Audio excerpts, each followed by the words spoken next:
Welcome to the Revenue Marketing Report, the podcast powered by Caliber Mind for marketers looking to get into leadership.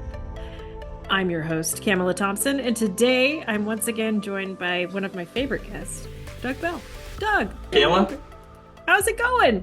Good. It's good to be back. I'm supposed to talk about myself now, right? Yeah, please.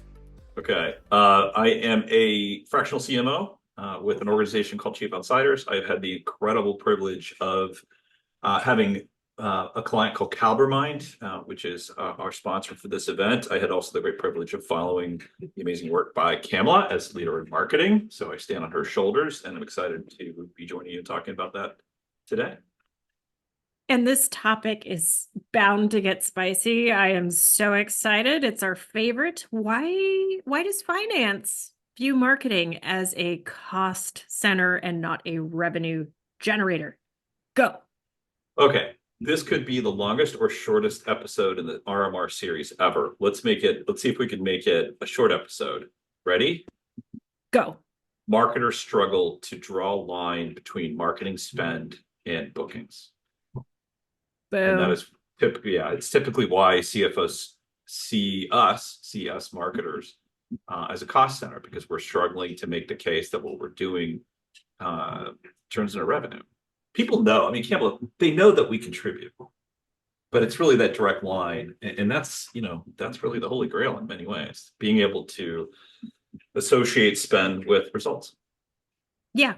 And they're looking for this dollar in, dollar out equation for each channel. And as you and I know, each tactic takes time. And we're dealing in millions of transactions or interactions with humans that eventually come out into a few sales. And it's, like you said, making the correlation is really hard. Well, that was today's episode of the revenue. But there's more. Yes, but wait. Now, I would posit there's a few things marketers could do a bit better to get a little more trust with the finance folks, but have you seen things in your career that haven't or have worked well? We love both sides of those examples. Full disclosure, Camila, I think it's something I've struggled with in my career. I think that it's a rare marketer, maybe unless you're in the B2C side of the house, where I think you've got more precision and maybe a little bit shorter sort of sales cycle to be able to attach to. Maybe it's about, e-commerce and justifying sort of e-commerce marketing dollars. So it's a little bit easier. But I've struggled in my career to make that association. But I will tell you that my first and most favorite tactic that has worked really well is, even if it's a rudimentary model, get some sort of attribution model in place and begin having a really basic way of tracking your spend against those channels. But I think something that's really underlying here ultimately is it's not so much what works and what doesn't with CFOs. It's whether or not we can prove that we're actually spending and whether that's actually driving revenue. But to singularly focus on that is a mistake. And I think what ends up happening is we do a poor job, exactly as you're speaking to, Campbell. We do a really poor job of explaining the complexity of, as you said, all the millions of data points and the role that different channels have in engaging buyers, convincing buyers to have a conversation, bring them into a sales cycle. Different channels have different roles across the funnel. And so I think the mistake we have is to say, I promise this many results from channels that, frankly, in the day aren't meant to produce. Right. And I can think of several channels advertising that are really good at driving things like awareness and getting more engagement, but it takes ages to see those pay off. So a lot of people don't even believe in them. And I think that's a bit of a mistake, but we could debate on that. The other thing I want to throw out there that you could feel free to disagree with is a lot of founders who've been around for a while and CEOs who've been around for a while have really relied on the sales first growth model, where you hire people who have a Rolodex. And for those of you who are young, that's like a list of contacts in your phone that you can sell to reliably. whether or not those people are happy with what marketing is doing can also influence the conversation. And it's simply just easier to get along when the numbers are moving up and to the right. Enough credit to go around. Yeah, credit. That's a scary word. That's triggering. Well, so let's call a couple things out here. Um, Organizations who struggle to move from founder-led sales to sales-led sales, that's a common tripping point. But I think you're calling out something that's really important, especially for marketers and future marketing leaders who are starting their careers in startups where the founder is there and probably drove the first 5 or 10 customers, which is their perception of the sales cycle is driven by their hands-on experience. And your job in many ways is to help them understand how that's going to transition to a sales-led motion, and then how marketing is going to support that motion. So that's an easy place to get tripped up. But I have to say, typically the founders who don't get that piece don't get their next round. So hopefully there aren't that many landmines out there that you're going to step on when it comes to the sales-led and founder-led models. Yeah, that's a really interesting point and spot on from we've worked with different kinds of founders, and I've been with founders who wanted to be king, as Frawley put it, and then founders who are truly, they want to get rich, but they want everybody to get rich. And by that, I mean, they're really focused on what's best for the company and what the market is saying, as opposed to here's what I've tangibly touched and felt and feel is what we should always do. They're And that's building a hard. model. Yeah, they're Yeah. building a model, whatever the motivation is for the model to work.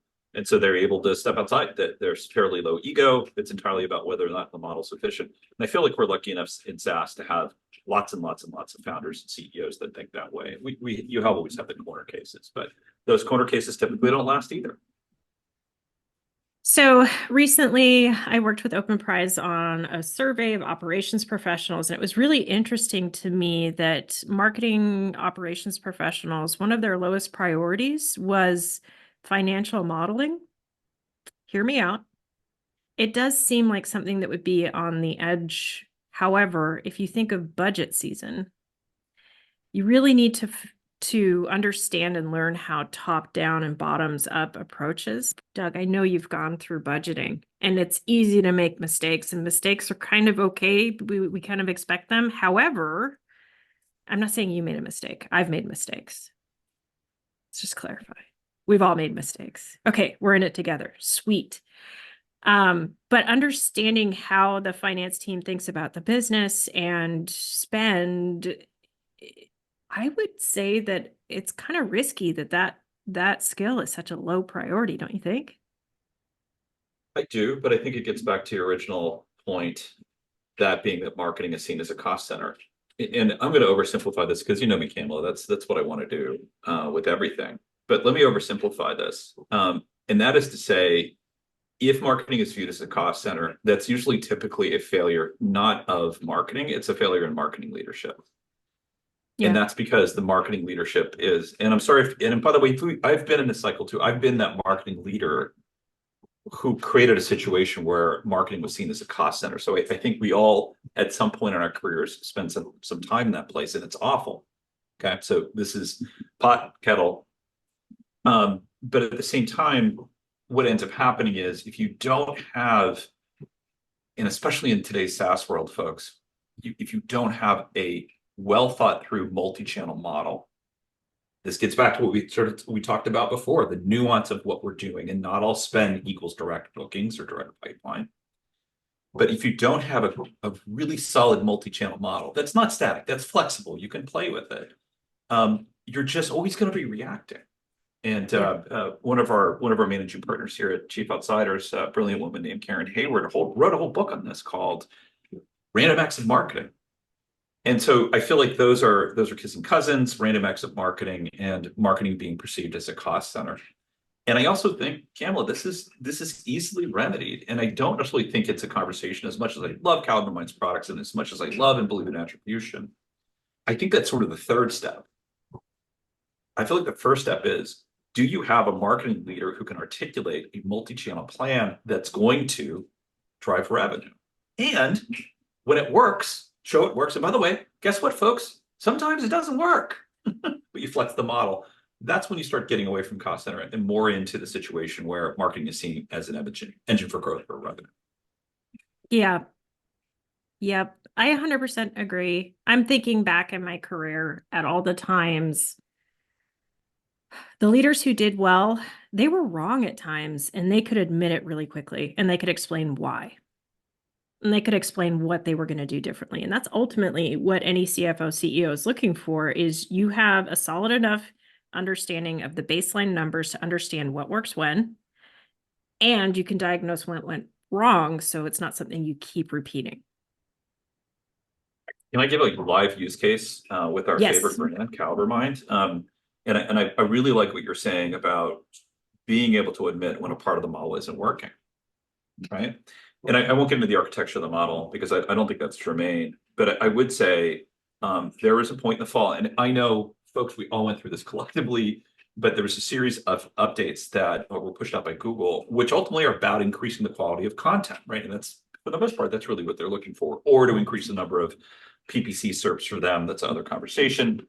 But that update happened and it caught us on our back foot at Caliber Mind. And Camela, you've done some amazing content marketing and content strategy and SEO work, but it caught us on our back foot. And, I have to say that part of our formula, because of that release, it completely changed the way we looked at our multi-channel model for the first quarter. We had to adapt really quickly.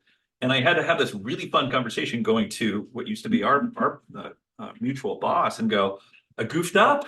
SEO is not working the way it should. And by the way, this is your highest ROI channel, and it's going to take this much time to recover. So here's what I'm doing.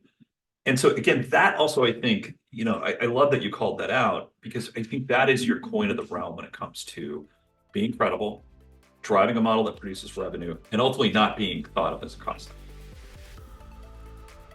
Yep.